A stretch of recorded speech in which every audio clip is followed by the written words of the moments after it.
I'm going to do a really quick recap, but it's not going to really give you all the insights into what we covered in the first one. So I invite you, or highly recommend that you go back and look at that one after this if you haven't done so already.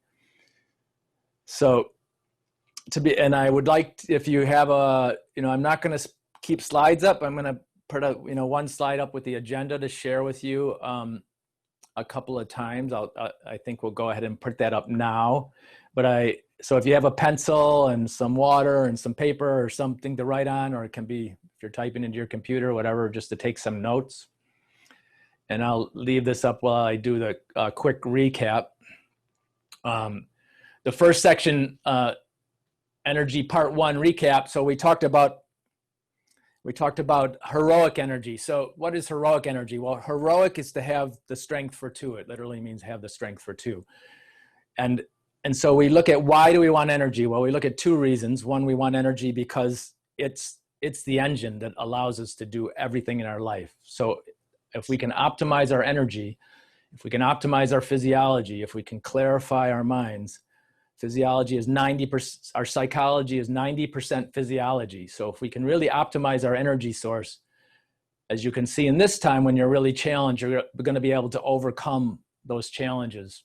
And the heroic part is that we're always going to do more for those we love than we tend to do for ourselves, unless you're really, really disciplined. So I invite you to think about why and for whom you're doing this. Who do you want to be a radiant exemplar for? Not only yourself and your own soul force, but who else? I mean, do you have a child? Do you have a partner? Is there someone specific that you would show up for at a whole nother level because you want them to see you as this energetic, positive, radiant exemplar in their life that they want to emulate, and your teams and whoever that is? So that's really what we're going for. And how do we do this?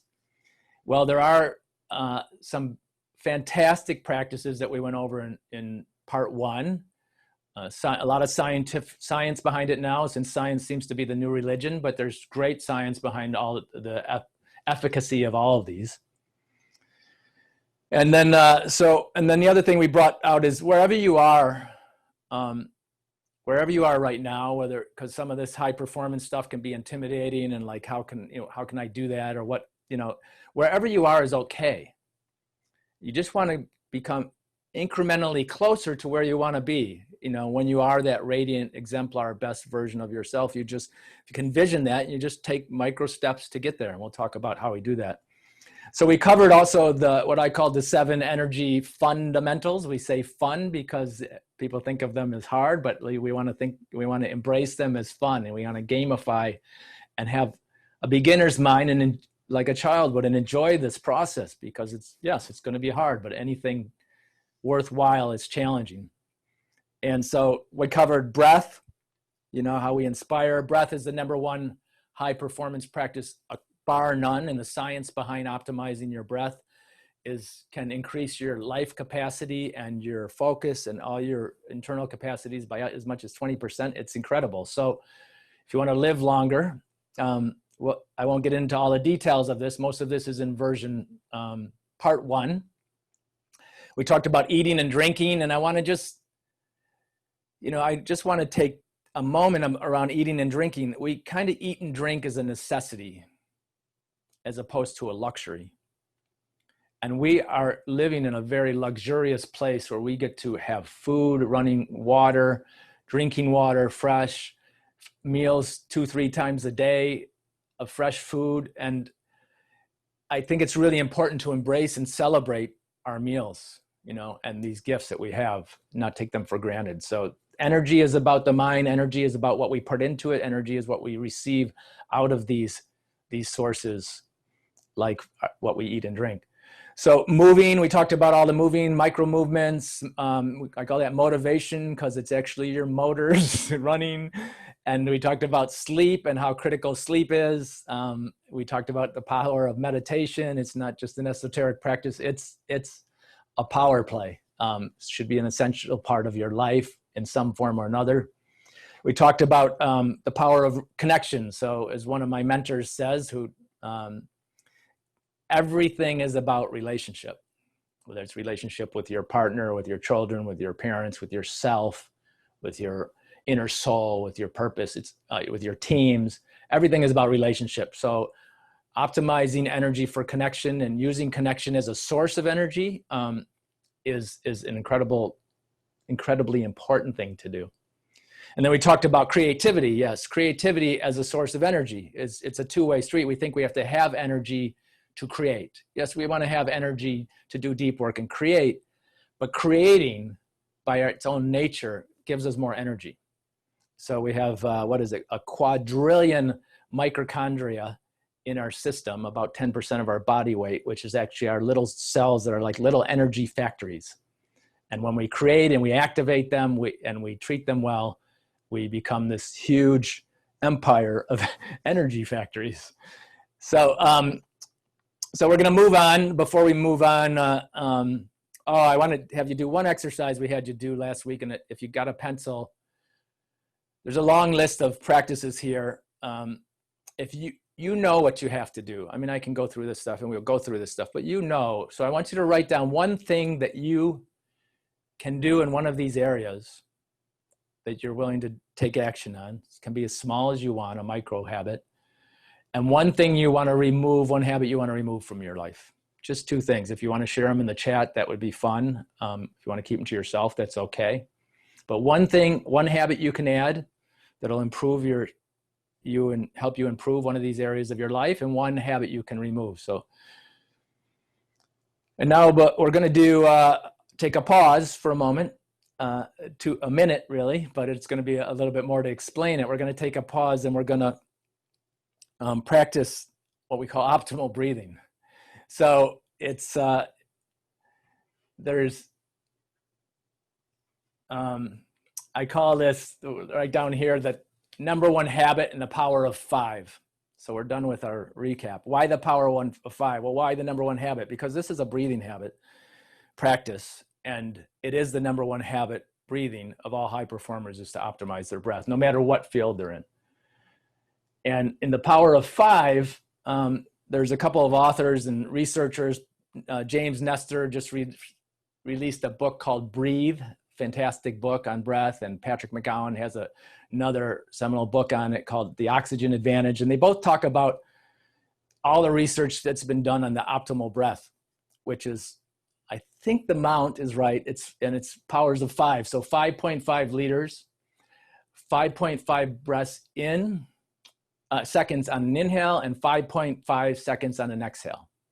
That gives you 5.5 breaths a minute. So it sounds really complicated, but we're going to do a minute of breathing together, and we're going to make it really easy, because we're not going to count the 0.5s. We're going to count an inhale of 5, an exhale of 5, and we're going to do a little lilt, what I call in between, where you're going to pause in between the inhale and the exhale, and vice versa. So we'll do this together. I'll count you through it, and it'll take us up to a minute. And I invite you to close your eyes so you can focus on your breath, because you're not going to see me doing much.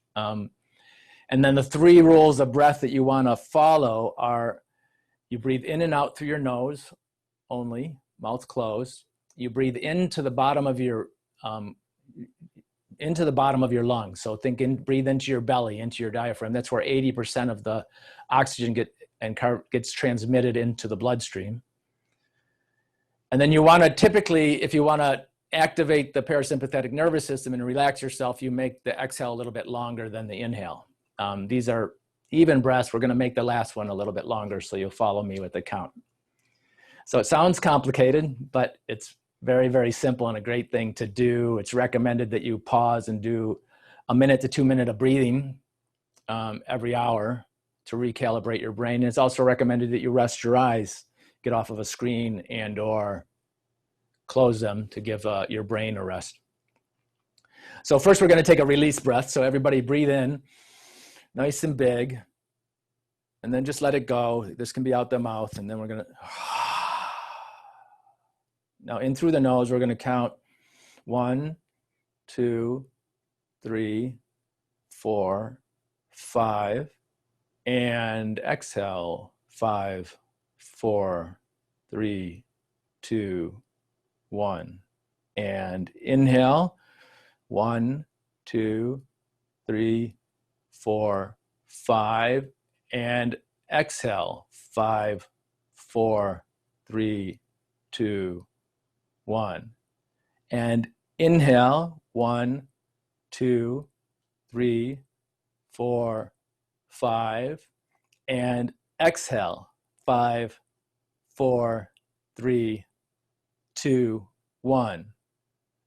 Inhale, 1, 2, 3, 4, 5, and exhale, 5, 4, 3, 2, 1. Last one, inhale, 1, 2, 3, 4, 5. We're going to add a second to this. Exhale, 6, 5, 4, 3, 2, 1.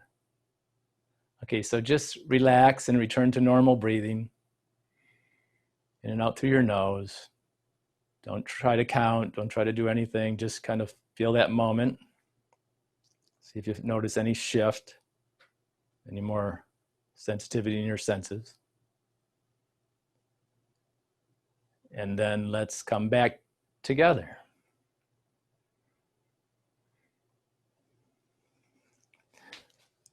All right. So hopefully it was helpful. And maybe, if it's new, sometimes we get stuck in our head and we get out of it. We don't pull into our body, but hopefully you'll notice the shift. That was fundamentally, if you do it without the explanations from me, 60 seconds. So, imagine you can do that before you walk into a meeting, before you walk home, go into your house after a hard day of work to meet with your family. Transition times are really great for that breath, and or just breaks for the brain throughout the day. So now we're going to move on to, Dasha, is the outline in the chat there? Yeah. I'll be adding it. The question is from the chat, do we exhale from the mouth? No, the exhale, I'm sorry, it's exhale, everything's in and out through the nose. So on these breaths, you want to try to breathe. Optimal breathing is always going to be in and out through the nose, into the stomach or the bottom of the lungs. And then ideally a little longer on the exhale if you want to engage the parasympathetic nervous system and reduce some of the stress load. There are breaths where you use your mouth, but that's not really how you want to breathe.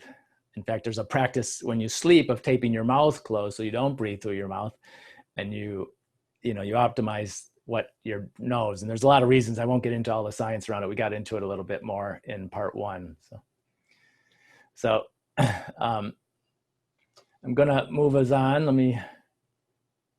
You can just leave me up. That's okay. We're gonna go into algorithms now.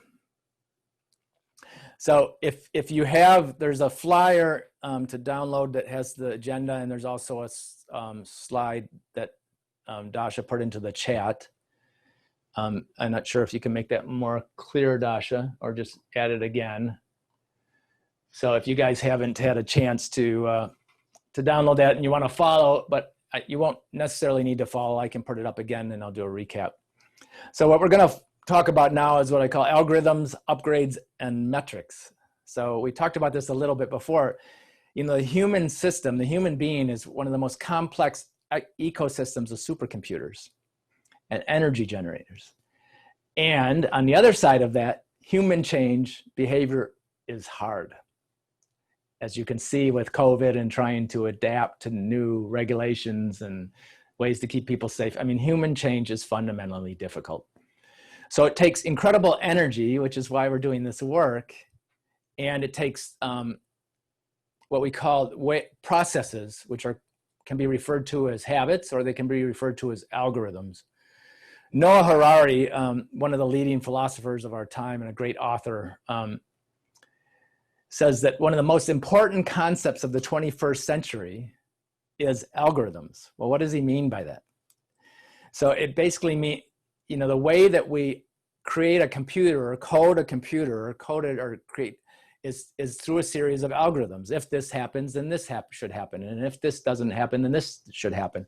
And what our goal is here with the foundational stuff that we covered in part 1 is that you want to build those habits so they become subconscious, basically an operating system running in the background that replaces the operating system that's causing you to do the bad habits. And once you do that, then you free up all kinds of computer power, which is your frontal cortex and your body and your cells and your mitochondria to actually create and to, go to the next level of your life. And so, there's ways to build habits. There's a great book by B.J. Fogg called Tiny Habits. And he calls it the ABCs of habit building. And he talks about take on achievable steps where you can win. And there's 3 parts, and then we forget to do those steps. So what do? He calls it the ABCs, which is there's an anchor, a behavior, and a celebration for each step of each time you do a new habit. So an anchor in high performance habits is called a prompt. So what's your prompt? It's like, okay, I get up in the morning, I'm going to meditate, but maybe I need a prompt. So I remember that until I don't have to think about it, because you don't want to have to wake up in a cloud and start to think about what are you going to do next, just like you would learn to brush your teeth. It's now an algorithm. So maybe you got to put a note on your mirror. So when you get up, first thing you go in the bathroom and you see this note, oh, I'm going to meditate, minimum 5 minutes, 10 minutes, maybe it's a walking meditation, but that would be a prompt. You could have a prompt on your phone that pops up at, a certain hour. Brandon Bouchard does a prompt for centering and breathing every time he walks through a doorway. So a doorway is an automatic prompt. So he walks through a door and he knows he's going to transition. He knows he has to take a moment, take a deep breath, set his intention for the next place he's going to enter, whatever it is, home or boardroom, whatever can be the case. So those are the prompts. So then the behavior, we know, some of you shared your behavior. So whatever that is, whatever is the action you're going to change, whatever the new habits you're going to develop, and make it small enough, and make it don't say, if you've never meditated and you don't have it as a habit, I'm using meditation just as an example, there's many more obviously, then don't say, I'm going to meditate 30 minutes a day. Don't start there. You set yourself up for failure. Say, I'm going to meditate 1 minute. Tiny habit. Have a prompt. I'm going to wake up, do whatever I do, brush my teeth, wash my face, drink my lemon water, whatever. And then I'm going to sit down and meditate for 1 minute. And then just do the breathing exercise that we talked about and make that your 1 minute. From there, I promise you can add another 10 seconds every day. You can add another minute.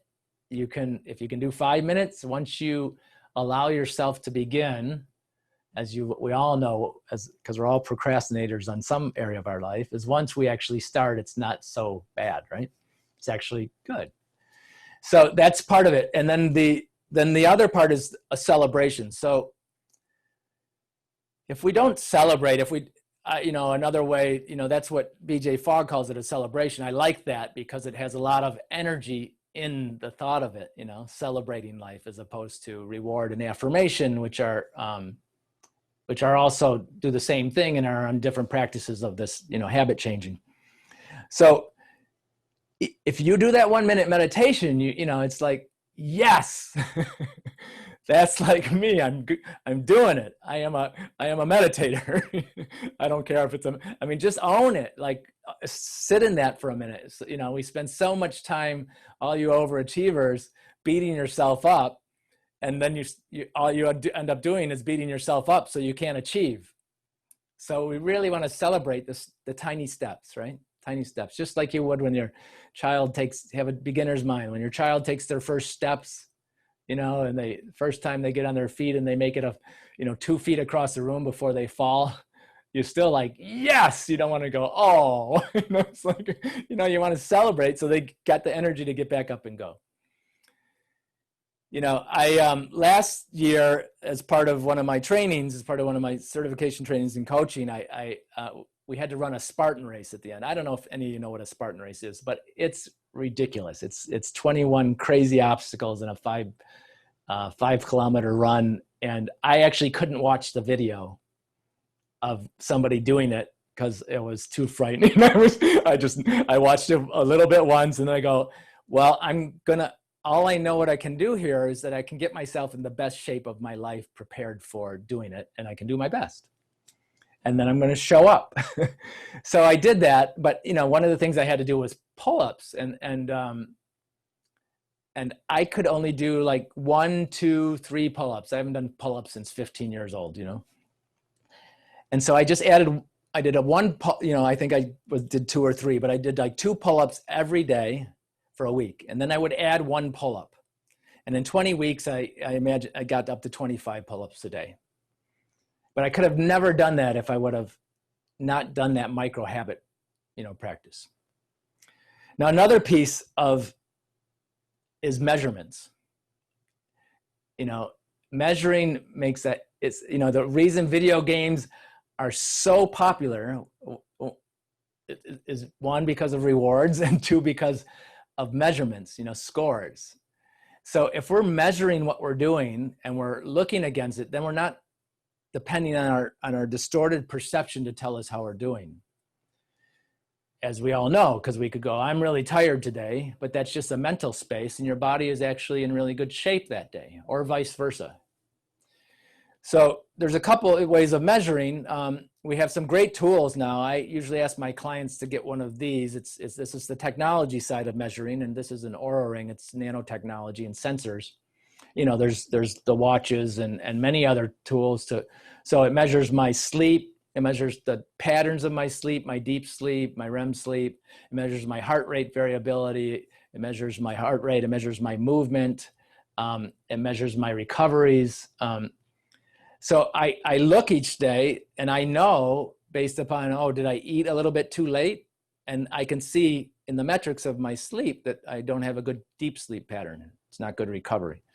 So, and several other things that come into play.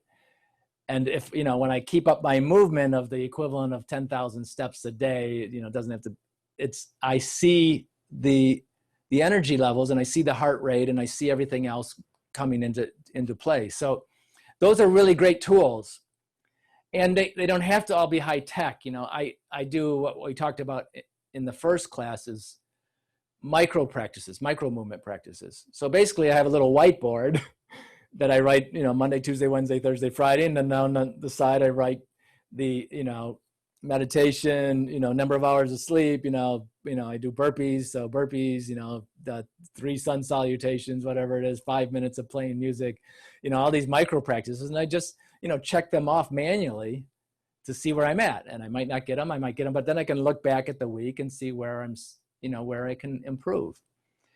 I really recommend finding ways to measure.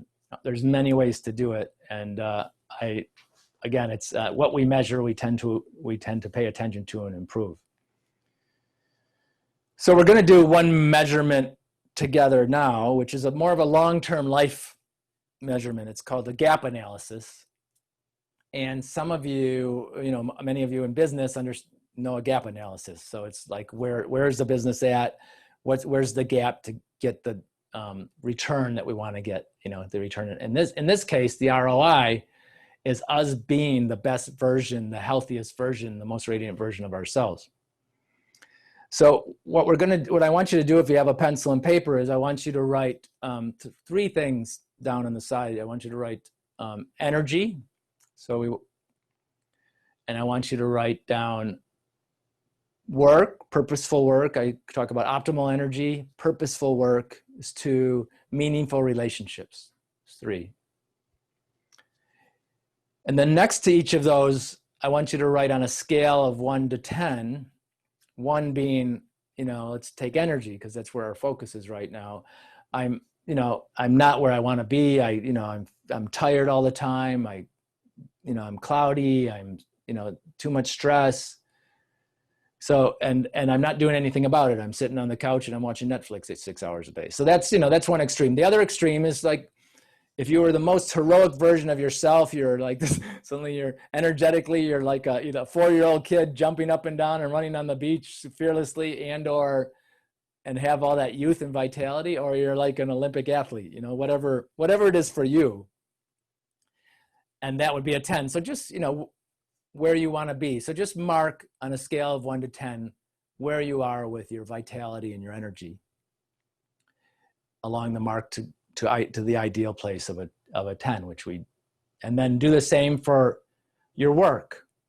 Is your work filled with purpose? Is it rewarding? Is it where you want to be? And is there a way for improvement? And where are you on a scale of 1 to 10?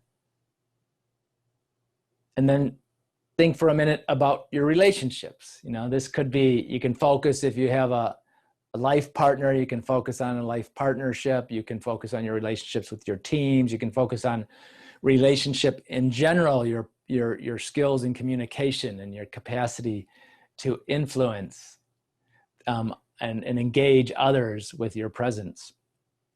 And show up for others fully. How is your energy there? So on a scale of 1 to 10, where are you in relationship to your relationships? So we're just going to save this. If somebody wants to share on the chat, they can. It's not necessary. Dasha, there may be some questions coming up in the chat. So I'm going to cover a block of questions at the end, and save time for that. So write down your questions and let's come back to them.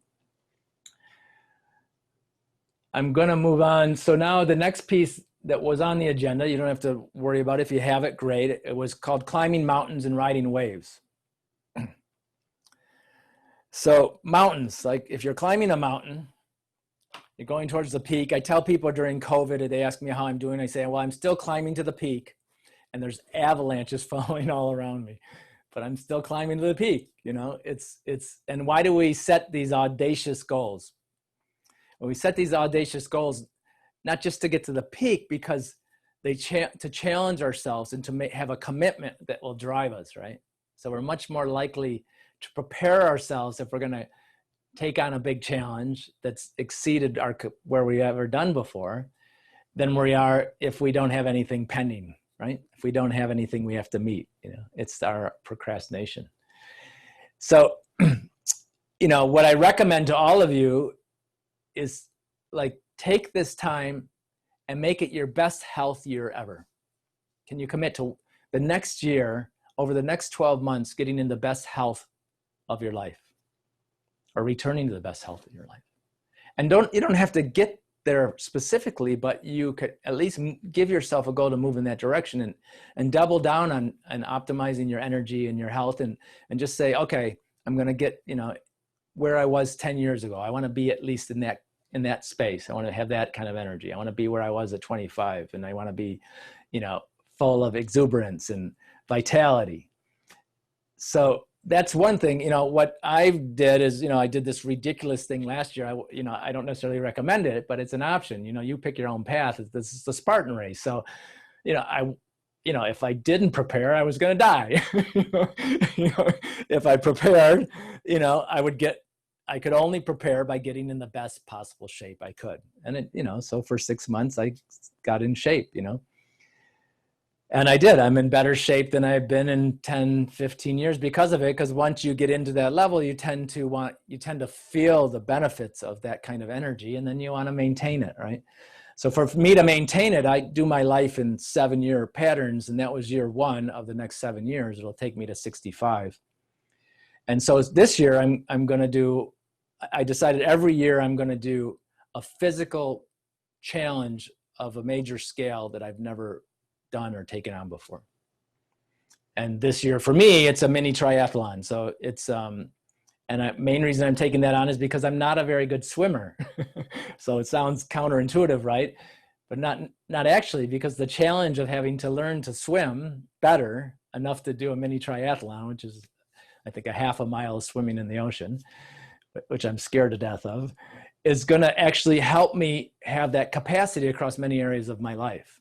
So, and it's going to push me to practice and train, which I wouldn't do otherwise, because like you, I put those things off. So the next thing is, we talked about, in terms of climbing mountains, that heroic energy. So have a really clear intention of both who you want to be, who you see yourself as you as in your better version of yourself when you've done this work, but also who you're doing it for, who you want to look up to you as a radiant exemplar in the world, because we really need some amazing role models today, which all of you are in your own way. And how can we use these practices, these energy practices, to up that, and to have it resonate and radiate out to others. So just by your presence, they're inspired to do the same. Now, this section is called Riding Mountains and Climbing Waves.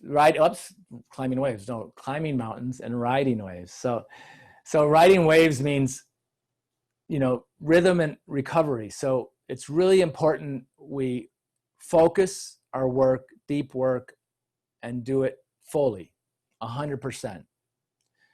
Limit distractions, block deep work time that align with your optimal energy period. It's usually in the morning. In the high performance practice, it's called done by one. That means that you've done nothing but deep work and challenging things that you need your full attention on in that period. You don't allow any digital distractions, emails, texts, YouTube, anything to interrupt that until you get it done. Now that's hard for some of us. We all have different lifestyles, but that's just gives you a sense.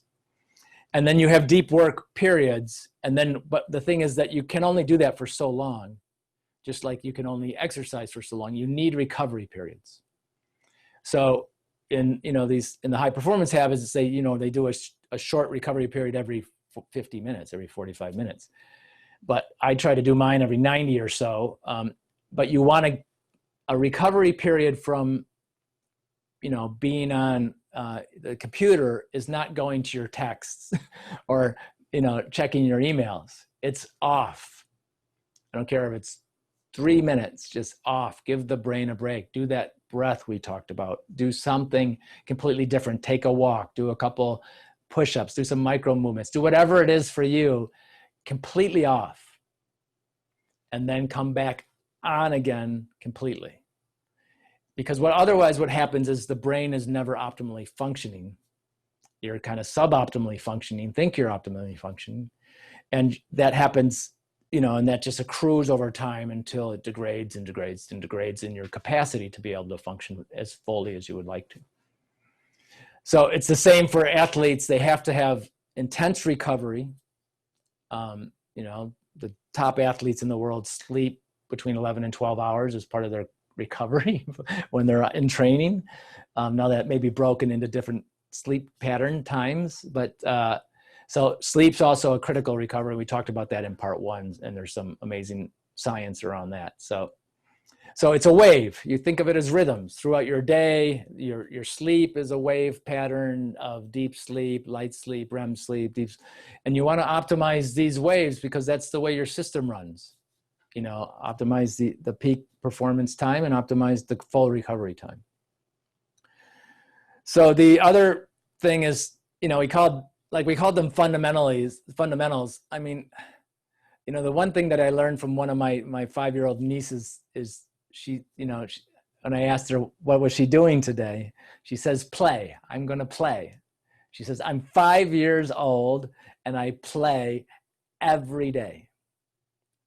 And that became my mantra. It's like, I said this, and she's rocking it. She's now a pediatrician and a doctor and a surgeon and a lead soccer player and happy most of the time and radiant energy. I mean, she knew then that if she just played every day full out, that that was just her mission, And so she plays full out in everything she does, in her relationships, in her work, and she enjoys it. So I invite you, as you're riding these waves, it's like, think of yourself surfing or skiing or learning to ride a bike for the first time. You're going to fall, you get up. It's just part of the play. It's part of the game, If you're going to play a sport like football, you don't just run touchdowns nonstop. There's all these challenges in between, but it's all play. If you're learning an instrument, we call it playing music, So and I have one of my clients who I had to redefine work for them as play, because we have such stress and anxiety around something we call work.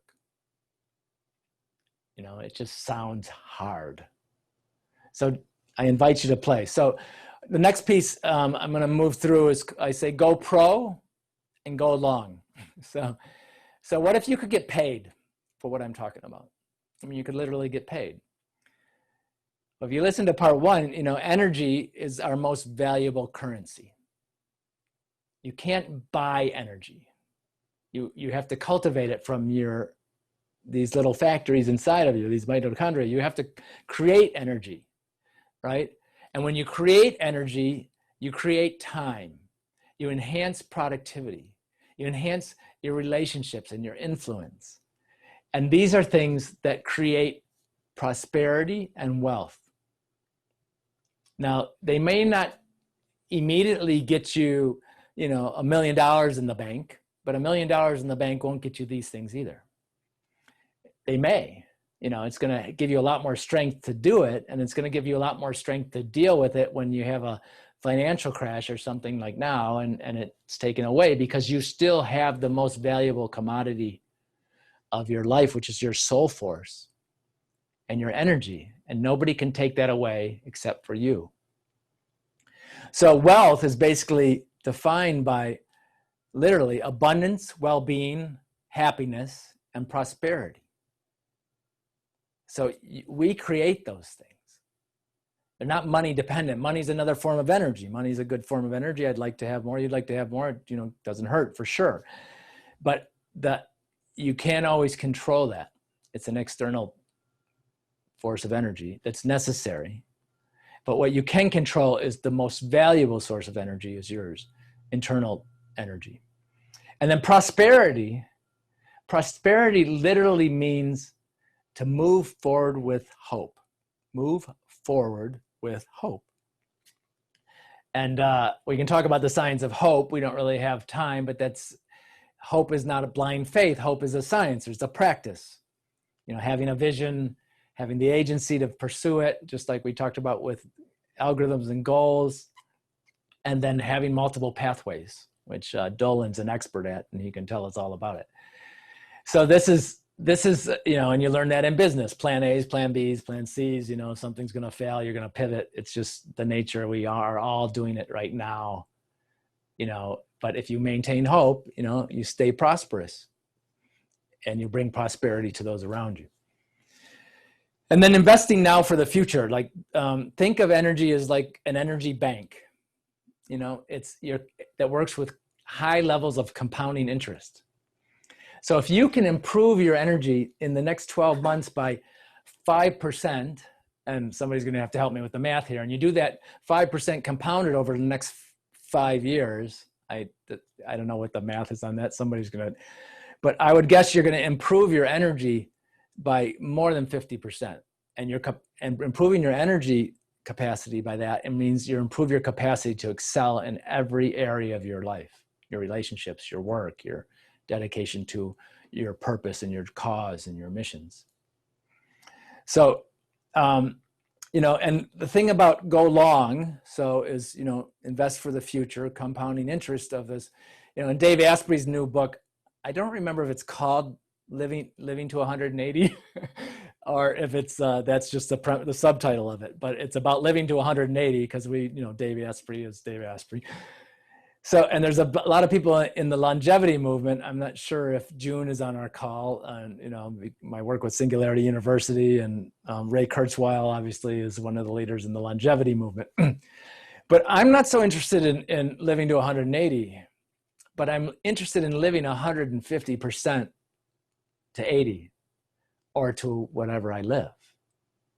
And the thing is that if we practice the things that people are learning that are going to take them to 180, if that's, and they say it's possible according to the science, then they're the same tools that we can use, the same practices, the same habits that we can take advantage of that research to optimize every day of our life and our energy now, and to be vibrant when we're 85, I don't know what your lifespan is, 90, when we're, you know, whatever it is in our life, that we're still vibrant and full of vitality. So I only have a few minutes, and there's a piece that I left off that's called Amplified and the Secret Sauce. And I would like to get into this, but I'd rather take your questions, and I can set this for a future.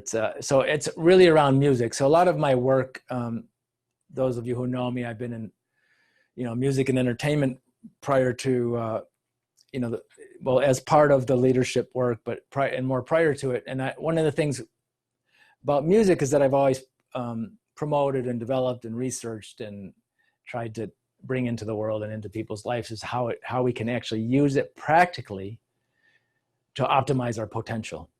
So I'm going to come back to that. Maybe I'll offer you guys another free session. I'm actually going to do a full course, but I think that's not going to be January, an 8-week course, specifically how to bring music into your life that will optimize your potential. In Howard Gardner's, different science on the forms of intelligence, music is a form of intelligence, and even Beethoven says music is a form of higher intelligence that understands us as human beings, understands how to be in our DNA and in our minds and in our soul force that we're yet to fully understand. So my goal is to help you not only understand, but practically use that tool to optimize your life. And then I'm going to roll it over to questions. If people are interested in that, just put a note in the chat or let me know, reach out to me. We're also going to be on some of these high performance tools. I'm going to be doing Create a Masterpiece Life program starting the end of September. So I invite you, if you like this work and you want to really take it to the next level and go much deeper into all these, I'm basically bringing together what I've learned over 40 years into what I think are the optimal tools to really help us take our life to the next level. Because I really want to help people during this time. This is the critical time. We're deciding now in this COVID period how we want to show up, whether we're going to grow and become these radiant exemplars of a new world order, or whether we're just going to let it take us down, or whether we're going to get stuck in our old ways, our own habits. And I really want to help people come into this new world order, creating something magnificent. I want to co-create it with you. And I want to build a new world together that starts with each of us kind of fulfilling our potential so we can help others to do the same.